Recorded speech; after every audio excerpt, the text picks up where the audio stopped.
Suzanne's Paparazzi Jewelry, 24/7 shopping available. 160920 is the code. Show her some love, like she showed us.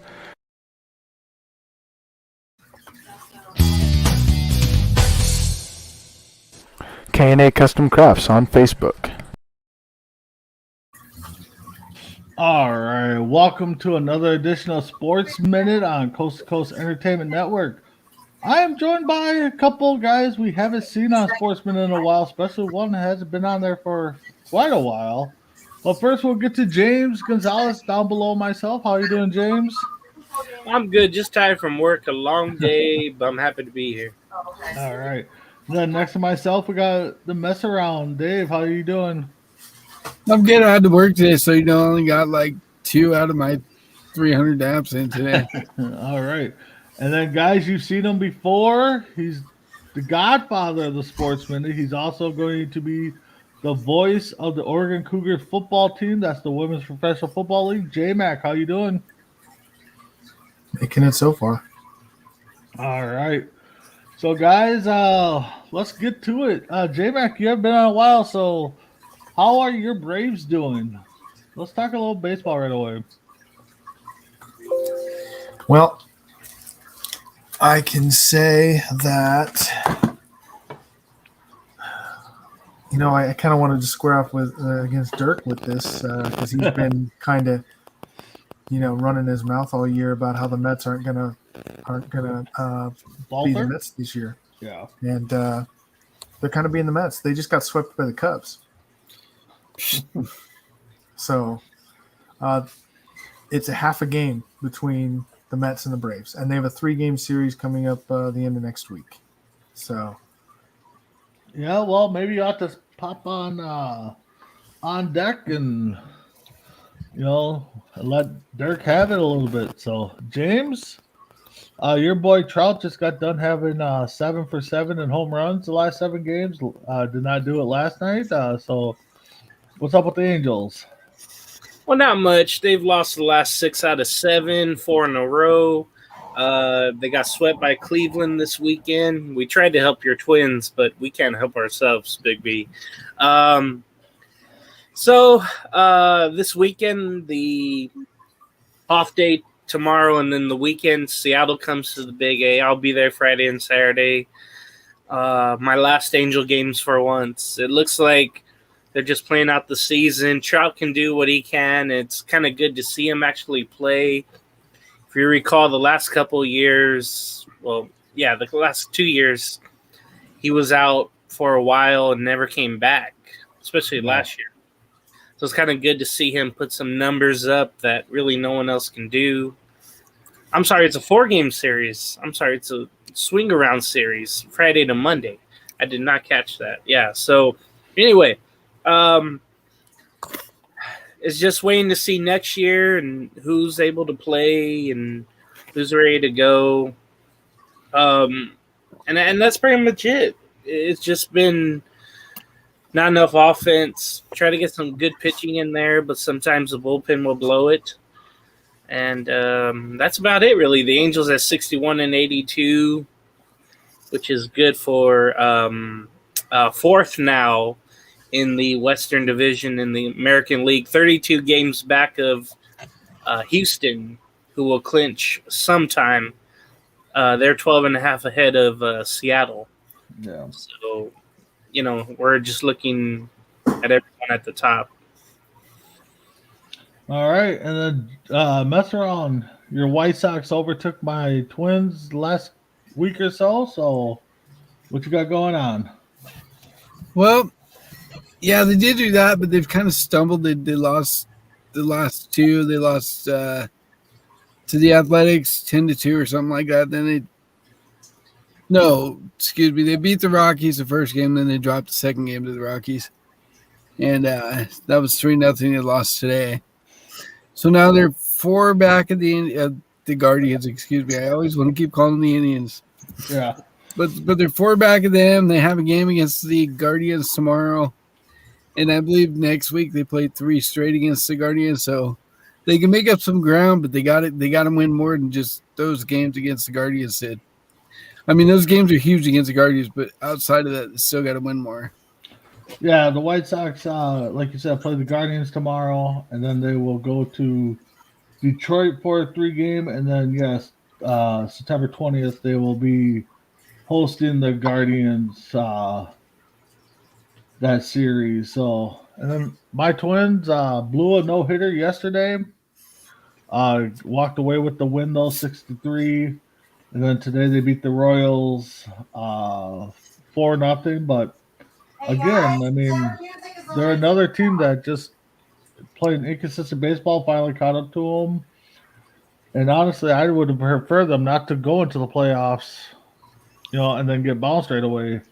They're just so inconsistent right now. So, but anyway, so that's I do have one nugget for baseball. Today, history was made. Adam Wainwright and Molina made record as the most starts by a pitcher and a catcher combined, 325 career starts together. That duel took over the Detroit Tigers duel of 324 back in 1963 through 1975. So, J-Mac, I know you're a big history buff. What's that mean for baseball? Well, I think a little bit this year we've overshadowed some things. Obviously, the big news, Albert Pujols being in his last season and chasing 700 has been the big story. But we can't forget that Yadier Molina has done this for 19 years. Yep. And Adam Wainwright, I mean, they've been together, like you said, 325 games. That'll never happen again. I'm going to tell you now, that's one of those unbreakable records because guys don't stick around that long for one team. So, and I was telling Mess around this earlier. For me, the top 3 catchers of all time is Yadier Molina, Ivan Rodriguez, and Johnny Bench. And you can put them in whatever order you want, but those are the 3 greatest to ever do it. So. Yeah, and some would probably put Posey up there just for his defense abilities, but no, I definitely like those. And honestly, I wish all 3 would retire together. Wainwright, Yadier, and Pujols all retire at the same time. So, James, what do you think with this dynamic duel? I think they get overlooked, but it's good though. And like I think somebody just mentioned right now, Big B, you just mentioned it. If all 3 went out on top, and Pujols, Wainwright, Molina, that would be awesome. And all 3 would be, on that left field wall with their numbers retired for sure. I mean, one day that's going to happen anyway. But imagine all 3 in 2022 be champions. Yep. Remember those 3 were all together back in 2006 when they swept the Tigers on my birthday. So I remember it like that. But the catcher's mask that Molina had today, it said 325 on the top. I thought that was really cool. I just seen the first pitch, and they threw the ball. That's going to go to Cooperstown. Yep. So it's a very cool thing. And just like J-Mac mentioned, you're not going to have these guys around for much longer. And then players, I imagine the future players, they won't go as long because I think they'll force their bodies to try to do more and more. I mean, you're seeing players bigger, stronger, faster, but maybe they won't go as long because of all the stress on their bodies. So it's just a great moment for Cardinals history, and they have so many more to think about too. You think of Tim McCarver and Bob Gibson, those 2 long time together. Chris Carpenter with Matheny or Molina. It just goes throughout the whole franchise. Dizzy Dean, all these great pitchers they've had. It was just a great moment in Cardinals history. Yeah. How about you, Dave? The history that Adam Wainwright and Molina put together so far. What they did is above me on like J-Mac said, there's not too many tandems that went that far. I think, like you said, there's one in 19 something. I can't remember what you said, but it was a long time ago, and it doesn't happen very often. So what they did was just remarkable. And that video that J-Max sent in the chat, the tribute that Wainwright narrated, that was great. That was like tearjerker. I almost cried watching that. Okay, I'll have to watch it. I didn't catch that one, but just looking at the story that they posted. So the next active pair is Chicago Cub battery Kyle Hendricks and Wilson Contreras, who have 105 starts. 105. And we know Contreras has been on trade talks with the Cubs, so who knows how much farther that would go. Wainwright has thrown 2,136 of his 2,548 innings to Molina. Those two have teamed up to a record 1,812 strikeouts. So there is only currently 6 active major league players on their rosters since Wainwright and Molina made their first start. Pujols, Nelson Cruz, Miguel Cabrera, Zach Greinke, and Rich Hill, along with Justin Verlander. Wow. Only 6, yeah. So that just tells you how much history, that guy had, or those two have. So, with that being said, guys, let's recap a little week 1. I know we're rolling into week 2 here. So, James, why don't you went to the Chargers Raider game? How was that? Well, it was really hot. It was warm outside. The humidity's still around from the hurricane turned tropical storm coming in from Mexico.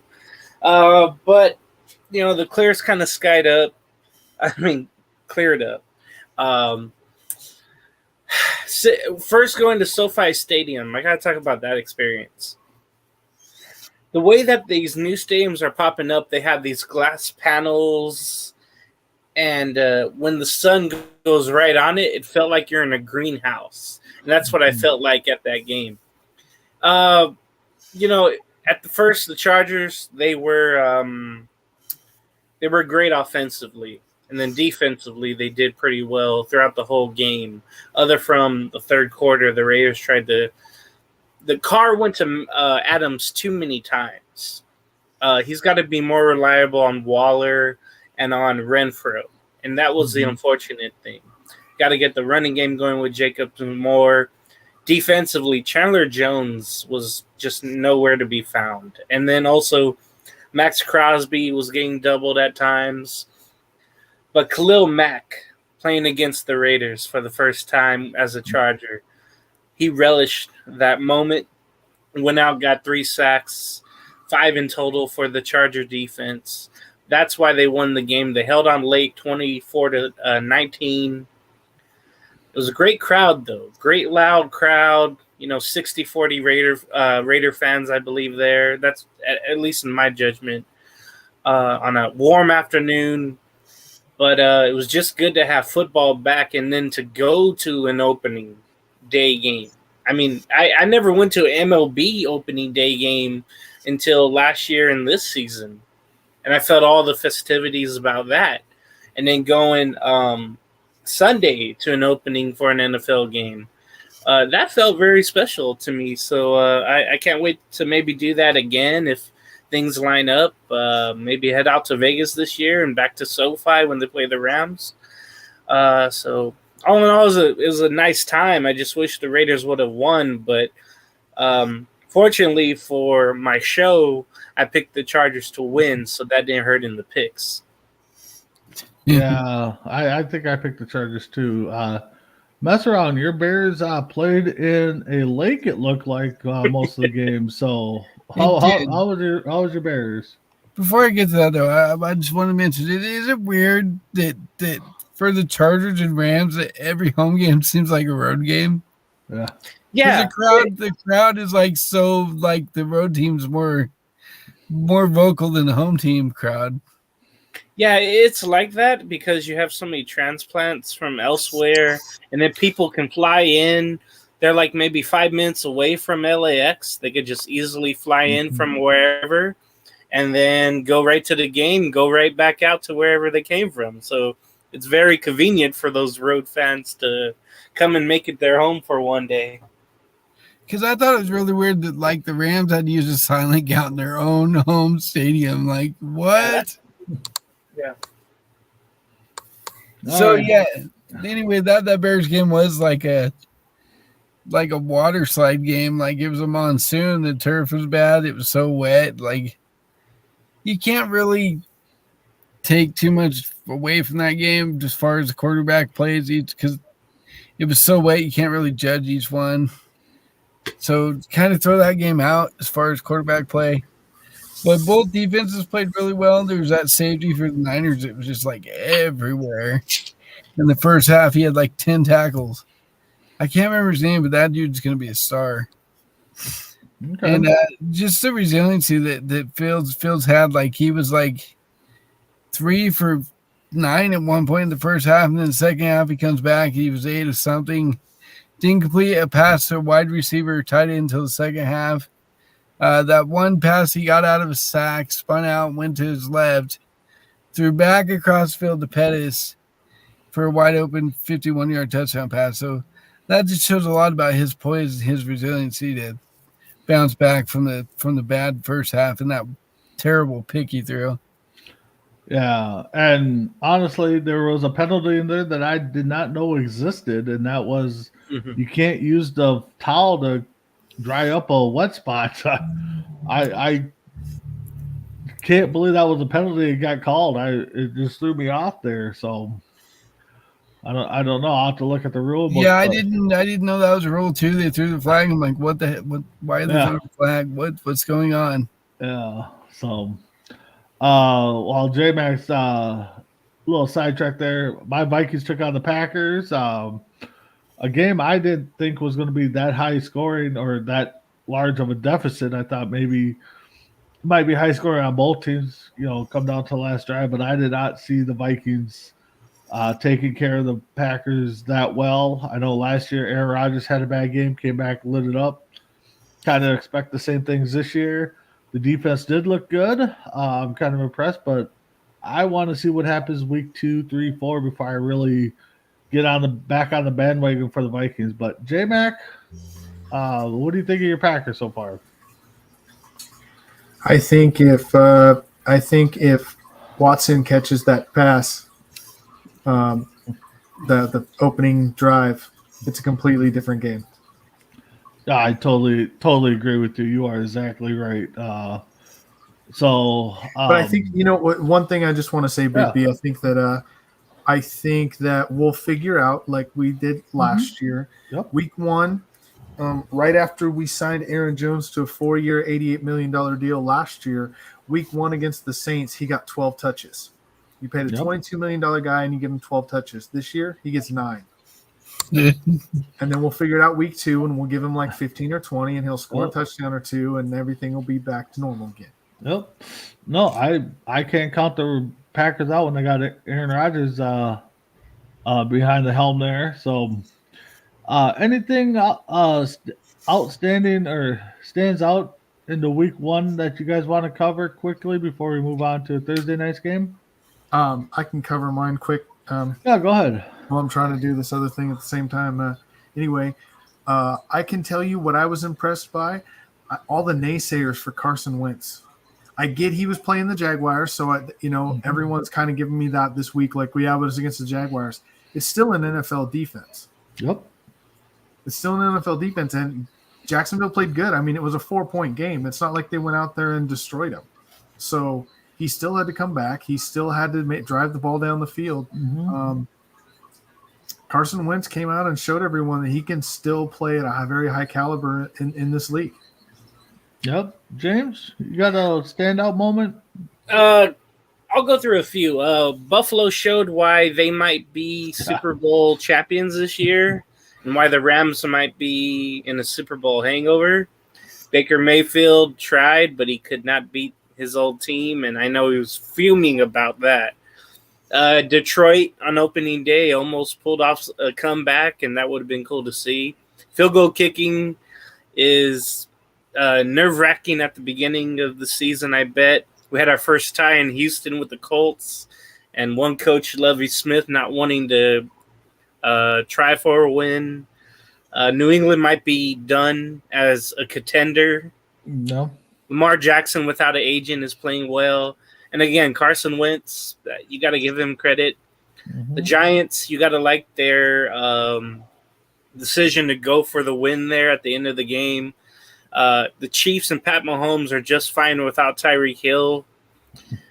Minnesota is looking really good. I know it's after 1 week, 1 game, but I had Justin Jefferson as my offensive player of the year, and I guess so far it's looking good. Cowboys are in deep trouble. I don't think he'll come back. I don't think Dak will come back after 7 weeks. It might be a little more than that. And then I think Seattle won their Super Bowl on Monday. That was really good to see. Yeah, all right. Mess around. What stood out for you? The Miami Dolphins going for it on 4th and 7 and actually scoring a touchdown. That was huge against the Patriots. Okay. What balls that coach has to call and go for it on 4th and 7? Like, I couldn't believe the call, and even Tyreek Hill said that his coach is going to have to get a wheelbarrow to carry his huge balls around. Yeah. But for me, definitely started with the Thursday night game. I did not think the Rams showed up. I thought that game was going to be a lot tighter than what it was. But the Bills showed why everybody's picking them. I mean, they're right now, and one of our fellow co-hosts picked the Bills defense in the first overall pick in the fantasy draft. So right now he's looking good after week 1. On Sunday, or actually I'm going to go to Monday, the call that Hackett took the ball out of Russell Wilson's hands at the end of the game there. I think J-Mac said Four Bros that had 3 timeouts left, 2 or 3 timeouts left, and he could have thrown a slant over the middle and got you closer to makeable field goal. So Hackett's come out and said that he made the wrong call. So it's 4th and 5. Yeah. You have 47 seconds when you get up to the line of scrimmage, and you just let the clock run down to 20 seconds and then call a timeout and then kick a 64-yard field goal. Yeah. On a guy that you just paid $264 million to come to your team. Yep. That was not a good showing for the first week. Yeah, there that was another one. Going to be another one of my points. The revenge games for the quarterbacks that went back did not go well for either one of them. I don't think Wilson had a bad game. I mean, he didn't have a bad game, but the win-loss is what you're. But he didn't get the result he wanted. No, and Mayfield, I think a lot of they hyped up that game way too much. I think. I mean, so. But anyways, outside of that, guys, anything else on the docket you guys want to chit chat about? Because I didn't have much. WNBA Finals. Oh, there you go, J-Mac. Yeah. Why don't you go? WNBA Finals. Chicago Sky against the Connecticut Sun. No one expected the Connecticut Sun to be there. The Chicago Sky, an up-and-coming team. I think a lot of people thought it was going to be the Las Vegas Aces this year, taking it with Becky Hammond. But, it's a good series so far. I think it's tied at 1 apiece right now. I thought it was the Aces and Suns in the finals. And you're right, and I realized that as it came out of my mouth. But you're already saying it. What are you gonna do? You got to go with it, right? Yes, the Aces are actually up 2 games in hand. I do think the Aces are going to pull it out. I saw a video earlier that Greg Popovich ended up in their locker room. Because Becky Hammond was there. He came in as a special guest and gave him kind of a pep talk. So I think the Aces will take it. I think they're going to be the face of the league. But they talked about expansion also. They talked about expansion. 2 more teams joining the league. I think it's going to be by the year 2025. So it might take a couple of years, but had they said can they afford to do that though, with the way the money's so tight in that WNBA? Say it one more time. Can they really afford to expand with the way money's so tight with the women's league? Well, I mean, it's subsidized by the NBA, so it's good for the NBA if the WNBA expands because That's just more revenue that the NBA brings in. Have they exposure to thrown them. out cities that possibly could expand to, or? I probably have them somewhere. I don't And I have was, the I was list just next looking to me, too, and but I know it was down to 4 finalists, and Okay. it's teams. I know it's places that don't have teams right now, so that would expand into some other to some other markets would be good. Oh, I got it. The 6 possible cities are Nashville, Oakland, Philadelphia, Portland, San Francisco, and Toronto. Okay. Toronto. I don't know if Toronto's ready yet. The other cities I wouldn't mind seeing. Um, but as long as they keep going, and J Mac, I think he brought it up a while back. I mean, why doesn't the WNBA's promote the WNBA more? And get the players behind them more. Well, um, you know, I'm not going to get into controversies, and I don't want to say Yeah. anything out of turn, but if you want to grow, and I'll use the Oregon Cougars as an example. If you want to grow the Oregon Cougars football team, Uh huh. who should you promote to? Should you promote to guys who are watching the NFL? Because you know you should promote to your audience. You should know your Yeah. target audience, and that's who you should promote to. And Yeah. that's how I feel. Sure, it's fun, and we have a great time doing the Oregon Cougar stuff. But if honestly, if you have a choice, which one are you going to pick? And that's what it comes down to with the NBA and the WNBA. If we have a choice, which one are we going to pick? So we just need to make sure we're getting the target audience. When you're doing a WNBA commercial on an NBA game, there's not really a whole lot of guys paying attention to that commercial. You are correct, I guess, on that. So And so you need to make it your target audience. You need to figure out where it is that you need to draw from in schools. I mean, in high school, you need to let the girls know that there is a WNBA. Yep. Have promotions there. Have them come and sign basketballs at high school, but that's the kind of things you need to be. That's the kind of things we need to be promoting it, in my opinion. So Yeah. Well, and speaking of WNBA, J Mac, I know you kind of touched on her quite a few times over the years that we've done shows together. Sue Bird hanging it up. Pretty much the face of the WNBA for a long time. What do you think about that? It's not on the same level as the Pujols deal, but equivalent to the WNBA. That's basically what it is. Your biggest star of the game right now is stepping away from the game, and good for her. She had a great career, probably top 5 all time in WNBA history, and so she's definitely first ballot Hall of Famer as far as WNBA goes. She's done a lot for the game, and I'm kind of excited to see where she goes next. Is she going to go into broadcasting, into coaching? Is she going to take a couple of years off and then go back into it? So it remains to be seen, but hats off to her. Hats off to a great career from Sue Bird. The league won't be the same for a couple of years, I don't think, but hats off to a great career. Yeah, I think she'll go into broadcasting right away, but it wouldn't surprise me if she takes a year off either. So, excuse me, guys. James, what you got on your mind? Well, about that WNBA finals, Las Vegas leads 2-0 over Connecticut. Last night they played game 2.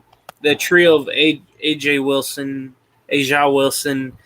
Kelsey Plum, and Chelsea Gray, they all had 20 plus points each.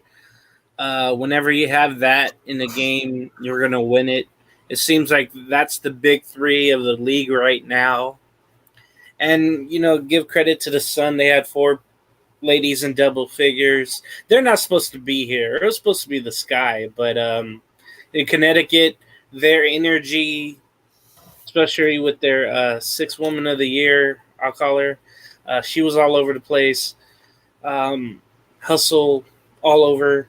But they have some great scores and a great future. But Las Vegas is now, and they need one more win. Tomorrow they play game 3, I believe, in Connecticut, and that's going to be maybe the final game of the season, and if so, it would be a memorable one just because you had Sue Bird stepping away. You had the intriguing part of Candace Parker trying to get back, but you have this maybe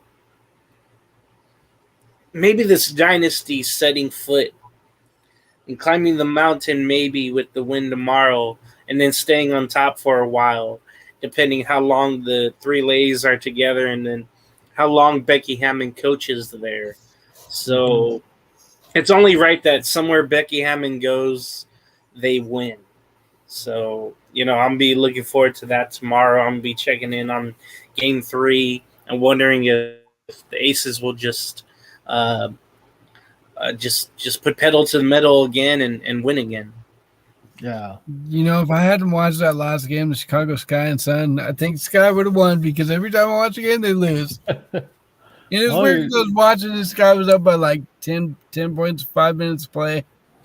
And they didn't score much the rest of the way. That I was like, how the heck do you let them come back up 10 with 5 to play? Yeah. They just couldn't make anything. They kept turning the ball over, kept taking deep threes, and it looked to me like they were just playing to run out the clock and get to the finals, which is, we all know that's a terrible thing to do. You got to keep scoring. Oh, no, exactly. Yeah, you definitely got to keep it going. So, James, you're going to throw out a topic there? Oh, well, I was looking at the Week 2 standings or the Week 2 schedule, the NFL, and I think tomorrow you mentioned Monday night, or not Monday night, Thursday night football and a dandy with another West Coast team and AFC West battle of the Chargers and Chiefs. That should be very intriguing. Of course, the first Thursday night game on Amazon Prime, if you have it.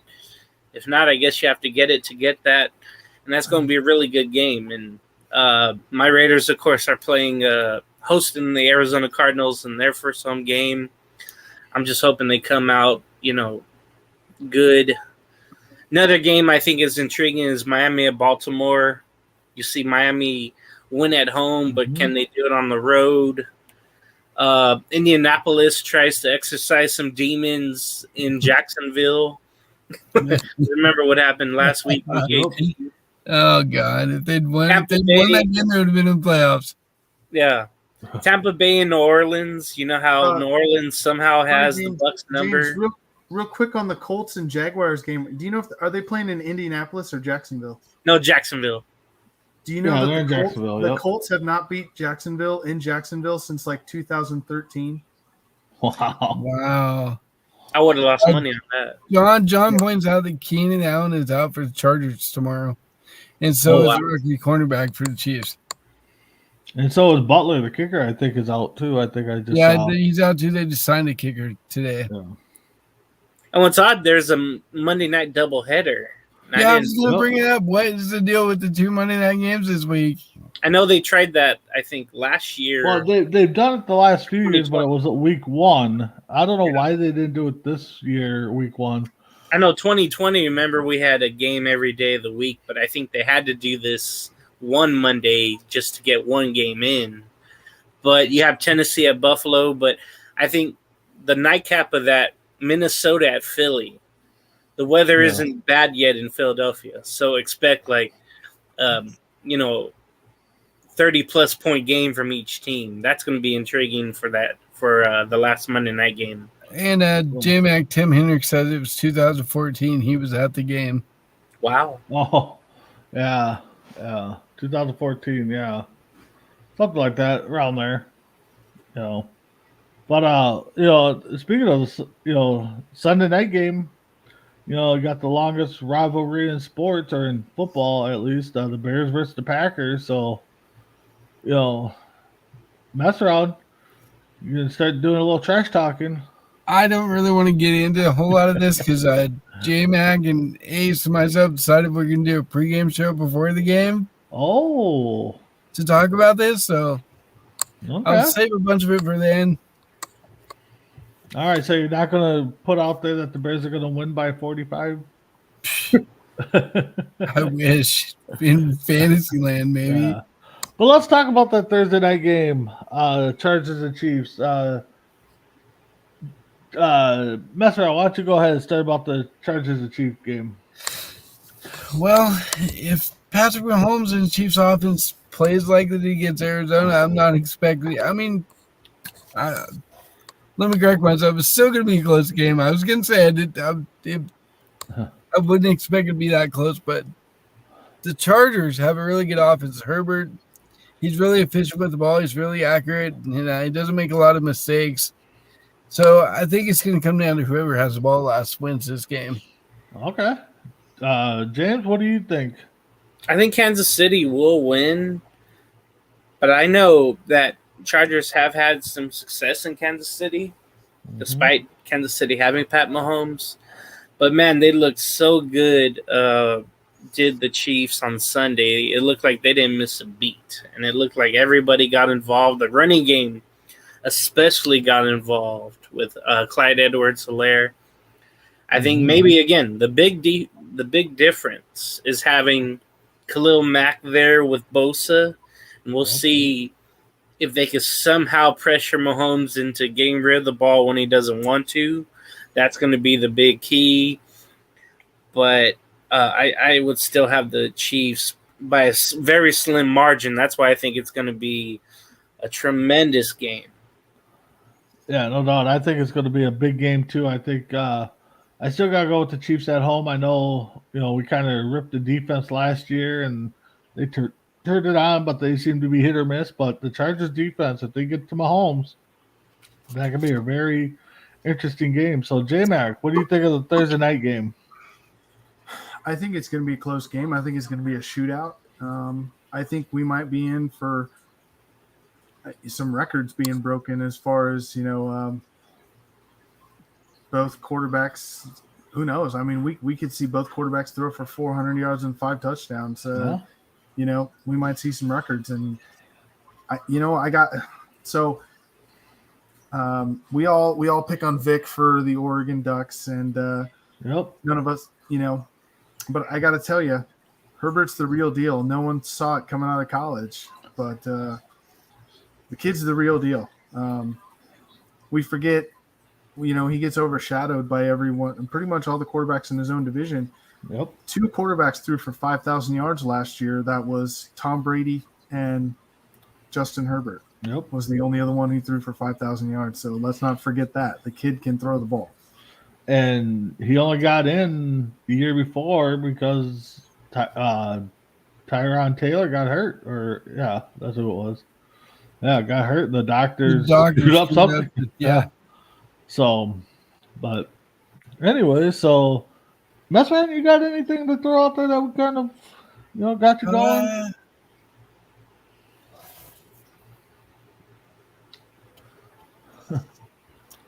NASCAR's reaching its final stages, isn't it? Getting closer to the championship chase. And you know who's leading that chase? I don't know. I don't know much about NASCAR. I just figured it's a NASCAR topic. Yeah, all they do is make left-hand turns. So J-Mac, you got anything else? I mean, to touch on? I mean, you haven't been around for a while. Throw stuff out there, man.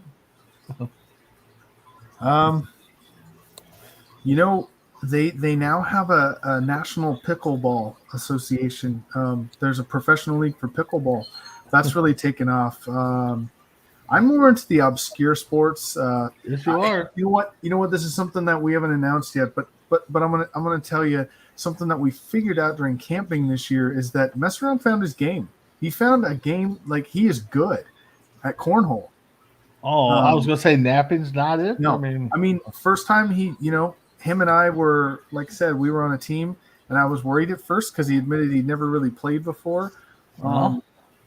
Yeah, in an aggregate all weekend, we ended up 7 games up, 7 games down, and the difference was 1 point. Yeah. So we really turned the game around. After like the first game we'd lost, I talked to J-Mac, and I'm like, am I throwing it too hard? What do I need to do? What am I doing wrong? And he told me, he's like, it's kind of lofted out there. You don't throw so hard. Yep. And as soon as I did that, I started like making a bunch. Said I lofted it like a softball pitch, and the second he did that, man, that completely changed it, turned it around. Yeah. So John Alcorn's show is chiming in. That's so sad. Pickleball. Actually, pickleball is not a bad sport. It's cross between tennis and racquetball. Yeah, racquetball. I guess. Yeah. I was thinking badminton, because they use the. But Oh, I know. I play pickleball. It's a decent sport. I think. Well, see, so we're talking. Speaking of that, we're talking about this NBA thing, and again, I've been taking this class for marketing, and I have to say that it's all about how you market. Yep. You're talking about the NBA and finding your niche. Well, there's a national pickleball league now. Do you think that happened overnight, or these guys just got together and said there's going to be a national pickleball league? No, they got people interested, and they started watching, and that's how that happened. And it's the same thing. They have it now with Ultimate Frisbee has a professional league now. And then what's that other one, like volleyball and soccer combined together, and they got like table tennis involved? There's one that's called spike ball. I don't know if that's the one you're talking about, but no. Actually, there's one that's actually, or maybe it's. I swore it was soccer. They have like a little tennis table and they kick it back and forth. It is cross between volleyball and soccer and table tennis. Yeah, but it's just interesting. I mean, think about it. If you came up with the next great idea and you just started marketing it and putting it in everyone's face, you'd have the next professional league. Yep. It's just crazy how you can do that and how they haven't figured it out with the WNBA yet. That really just fathoms me. I don't understand. Yeah, I think with the WNBA is just, they should market to the younger generation of women, but they need to find their next face of the WNBA, I guess. So, but anywho, I think that's about it. Yeah, I don't got anything else. J-Mac, I mean, like I said. The last thing I got is speaking of the Oregon Cougars, October 8th is going to be National Signing Day for the Women's Football Alliance. And we're going to be there live with the Oregon Cougars on National Signing Day, getting everyone signed. And we're actually meeting up with the owner and coach tomorrow. We're going to have a meeting with him to see how all that's going to play out. But I'm hoping to get some interviews with the players, with the coach himself, get all them live on the air. You guys can meet a bunch of them before the season starts. And that season, so after National Signing Day, they go into practice, basically like the NFL. They'll go into OTAs, then they'll go into some scrimmage games and all of that. And the season kicks off in March. So, getting ready for the off season for the WFA. Yeah, no doubt.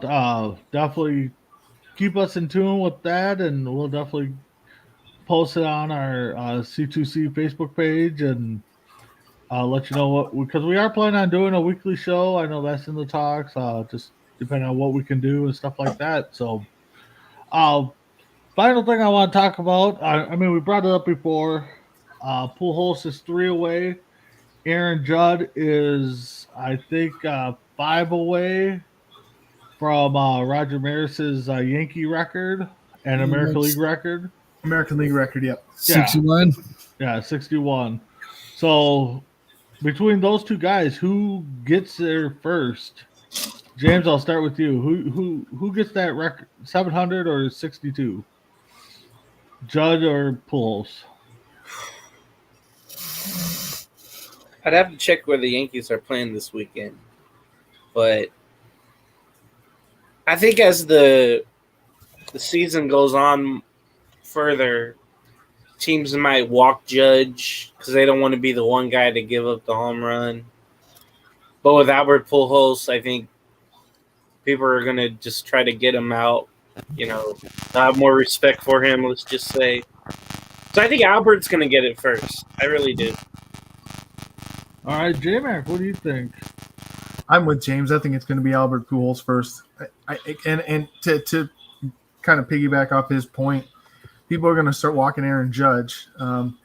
But someone's going – if he gets to 699, you're going to want to be the pitcher that gives up 700. So you're going to start laying it right down the middle of the plate to be that guy that gave up number 700. Well, and that's what we're talking about. We talked on Four Bros. If it's the last game of the year and he's at 699, why wouldn't you give them a couple nice, sweet, fat meatballs right down the middle of the plate? I mean, and Dave, you had a Well, good no, point. especially if you're in a game and you're winning 12-0, and it's the Yeah. 7th inning of the last game of the season. He's got $6.99. You're going to lay it right down the middle of the plate and let him hit And it I out. mean, At the Dave, same time, though, you got those players have a lot of pride. They're not going to be Yeah. the guy that gives up that 700. A lot of them aren't going to want to do it. They're not going to be want to be on the trivia. Who gave up number 700 to Albert Pujols? Oh, it's Big B. You're not going to want to be that guy, honestly. Yeah. But looking at the Yankees schedule, I mean, they're in Milwaukee, and then they got the Pirates for 2, and then and then they're home with the Red Sox. So, And maybe they want to have him do it at home. yeah, but I just hope he gets it. I really do. I hope he gets it because for me, I mean, him. Yeah, for me, I hope Pujols gets it. I mean, I think it's something baseball needs. They need another member of the 700 club because who knows when that is ever going to happen again. I mean, Judge probably is on a good pace right now if he stays healthy, but outside of that, want to thank the viewers. We'll go around and give a final thoughts. James, we'll start with you. Final thoughts. Hey, thank you for having me on. Of course, like every week, I was happy to rush home after a long day of work and get into these topics. Again, like I always say, it's good therapy. Mm-hmm. But yeah, again, thank you for having me on. And tomorrow they can catch your fans can catch you where? Oh, yes. On ISON, Intergalactic Sports and Entertainment Network, around 1 p.m. Central, 11 a.m. Pacific time. We will have me and John Alcorn will have another rounding edition of Punt Off. That is a preview show of the NFL. We'll preview all the games of week 2, some news that'll come up. It's going to be a fun show. He's outspoken. I'm out there as well. So come on and tune in on ISON tomorrow. No problem. Mess around. Where can our lovely fans catch you at? You catch me taking a nap. Just kidding. No, he's not. I don't think I have anything going on until Friday. I got 4 bros. Tomorrow we might have the Biggie Skinny shows mess around. Not sure where that's at yet, but we'll keep you posted. And then Saturday, I don't know if we're still doing the Kicking It show because of that whole. And then Sunday, Between the Ropes. Morning tailgate. Morning tailgate. Monday, my show with James and John, Nightcap with Mess Around and Friends. And hopefully Ace and I are talking about bringing back the Red Tape Files too. So, okay.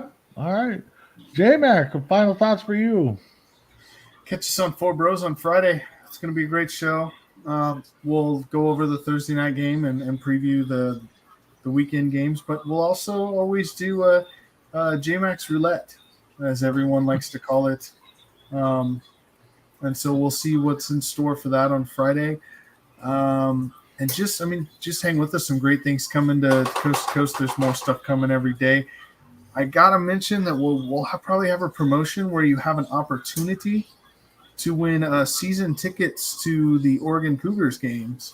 So we're going to have that promotion coming up. More on that when it comes. So watch out for that.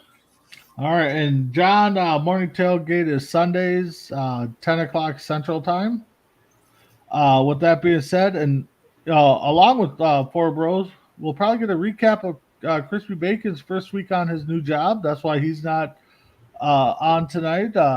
He got a job, so congrats to him. Check us out Tuesdays. I mean, we got shows all the time. On Deck on Tuesdays, Tuesday Night Mania on Tuesdays. Anything you got and ideas you have, please send them out to us. We'll definitely. Also, tomorrow we have the OVW, right? OVW and Creeping It Real. Definitely got those shows going on. So, with that being said, I want to thank James. I want to thank Mess Around. I definitely want to thank J-Mac for popping back on. It's been a while. Can't wait to get that Oregon Cougar football stuff going on and listening to you do the play-by-play for them. So I'm Big B. So check us out next Wednesday on Sportsman. Have a good night.